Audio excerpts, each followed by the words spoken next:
Hello, this is Jen Carsonson. I'm a realtor in Memphis and sell about 100 houses a year, so follow along with me for a day in the life of what I do every day. Today's 100, today is Tuesday. It feels like the longest week of the year almost, but 67 degrees, and I am so here for it. Today is inventory creation day. It's a day where we spend loving on our pipeline.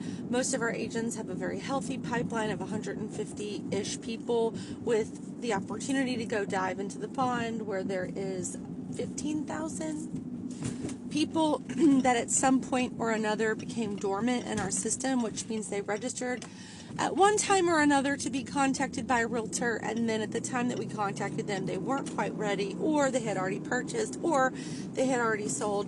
So we keep them in our system in a place called the pond, which the agents can go fish anytime they want to go get additional business.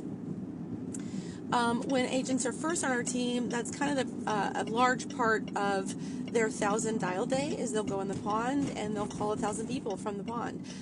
You would be surprised at how many people registered 6 years ago, and at the time that they registered weren't interested, but when we call them, we're like, oh, that's so weird. Like, yeah, we just got the transfer papers. Like, we're ready to move now. So I never trash a lead unless there's no contact information, honestly, or they have told us to bug off. If you tell me to bug off, I'm never going to contact you again, and I respect your decision. But if you're just allowing me to send stuff to you for years and years and years, trust I will send things to you for years and years and years. Because some of you may have remembered another story that I told years ago, or not years ago, but several videos ago, where this fella that reached out to me, several years ago, I had been keeping in touch with him, sending him market reports, and his dad had actually passed away, but he was really enjoying the market reports because it made him feel closer to his dad. So his mom ultimately ended up, I connected with his mom, who had stayed in the house and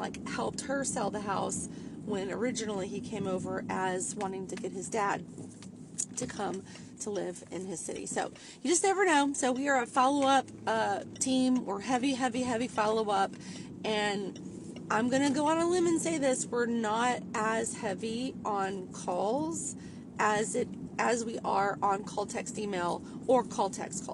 So the agents that have been in my comments recently saying, man, it's so hard, I'm just so burnt out from following up.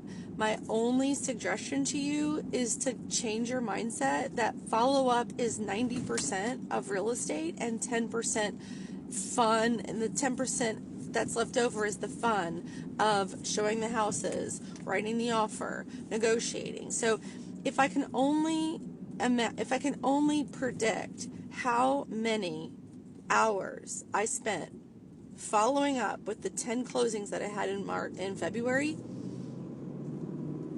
I mean, it was probably